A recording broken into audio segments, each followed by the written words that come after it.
are in Boston today, and of course it's snowing outside, and we are at a icon location, Caffe Nero, which I got a chance to discover for the first time in the United Kingdom, in London. So thanks for letting us come in. Well, thank you. We're thrilled to have you here. Yeah. So let's kind of just open up a little bit about you. How'd you get in the business? Where did you come from? Sure. Been in the business well over 30 years. Kind of grew up in it. My family owned Italian restaurants, so here I am in an Italian coffee house as I got older in life, which is great. Worked all kinds of different angles, but primarily high-end, fine dining for lots of years. And I was working in Pan, running a really large division for them, and I got a phone call one day from a recruiter who asked me if I had ever heard of a company called Caffe Nero. And I said, I believe vaguely I've seen it when I was in London. And once I signed on, I spent a year, and in that year I spent 26 weeks living in Europe, working the cafes, understanding it, at one point running cafes as a manager, which I hadn't done for many years, traveling to different locations in the globe, around the world where they had expanded to understand their offerings there and the nuanced differences that they've had to put in place.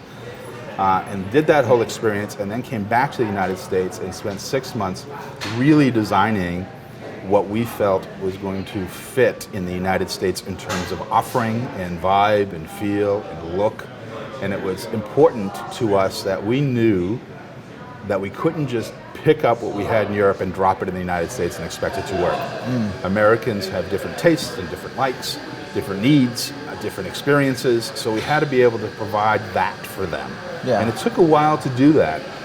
And I think what was important to me and to Jerry was, let's make it authentic, let's make it real. So if you go to Europe and you've traveled, it's all about really good ingredients, done really simply, quickly, right? So for us, it was about finding the best partners we could find to make bread for us every day and deliver it fresh in the morning. It was finding the best vendors who could provide authentic Italian imported cold cuts, right? It was getting the best partners in produce. Traditionally, you would see in our world these wrapped packages of food, right? And they would hand it to a cashier and they would do it. Here, what happens is they come, they select, just like you would in Italy. They come and they select and they look at it and they see these beautifully made, handmade, crafted sandwiches in the case, and they pick their sandwich and we toast it for them and we present it for them and we serve it on china. And they can sit in this environment and be comfortable and enjoy it and relax. So I think you add those things up, and these are all things that now sound kind of easy, but took months for us to figure out how to make it work and execute. Right.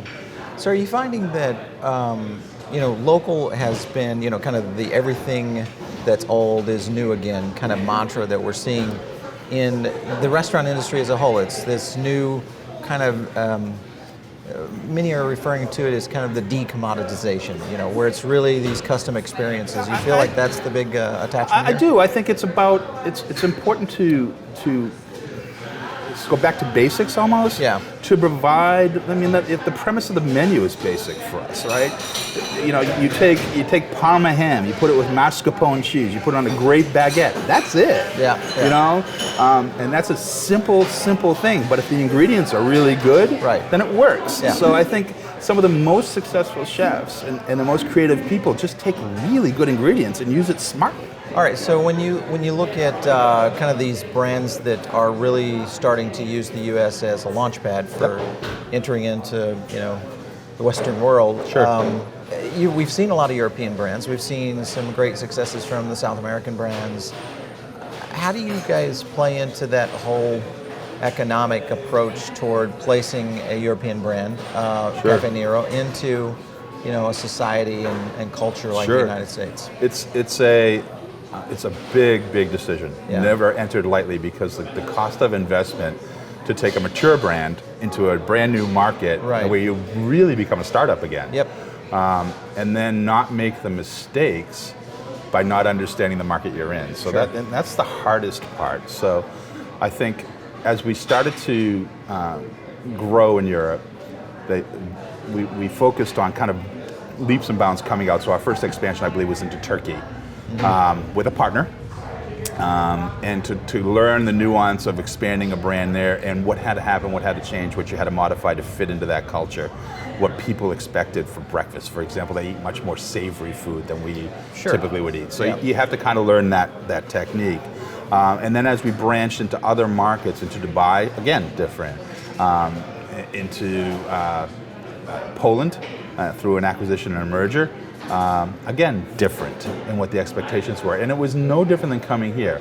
I think the nuance difference is taking any brand from anywhere into the United States and doing it successfully is a great signal of success of the brand. The strength of the brand is now there. So if you can understand it and successfully navigate your way into the American culture and bring your brand through that, that's a big statement, which opens up doors for lots of expansion everywhere. And I think any businessman who tells you that that's not important to them is not being forthright. And I think our society as a whole, we've, with digital and social and mobile and, just the technology, the technology component that's really affected society in the way that it has right now. Globalization has been one of those things that, all barriers are kind of down. People really can understand not only different cultures, but also even different brand concepts as they start to, break I agree. into I think there's an expectation for companies to be global now. Yeah, you've got some pretty heavy competition in the U.S. I would say it's a formidable market for, especially for the cafe type approaches. Obviously, Panera is one of the beasts here. Starbucks, I would say, would fall somewhat into your wheelhouse in terms of competition. Corner Bakery. I mean, the list can go on pretty deep. What do you feel is that one thing that Caffe Nero brings to the market that is so unique that this is why and what American consumers would really attach to? I think the most important thing is we strive to feel and be an independent coffee house.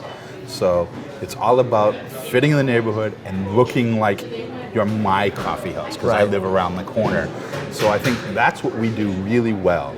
We, in terms of design, in terms of space, in terms of size, in terms of ability to people to get in and out, it's all about how can we make an impact in that community? How do we build it so it looks like it's been there forever? How do we make it so that's where everyone meets? And that's the important part. So it's no longer cookie cutter. Now, that's an expensive decision as you roll out a brand, right? So everywhere you're going, you're designing a concept that looks like it belongs there, in that shop, on that street. That's tough. The ability to roll out hundreds of these and just blow them out because they all look the same, you can't do it. And I think that's the difference. The fact that we look and feel like an independent neighborhood coffee house already has brought us great success. Yeah, absolutely. So this has been great sitting down with you, getting a chance to really learn a little bit about how Nero is attacking the U.S. And congratulations on your expansion here. Thank you.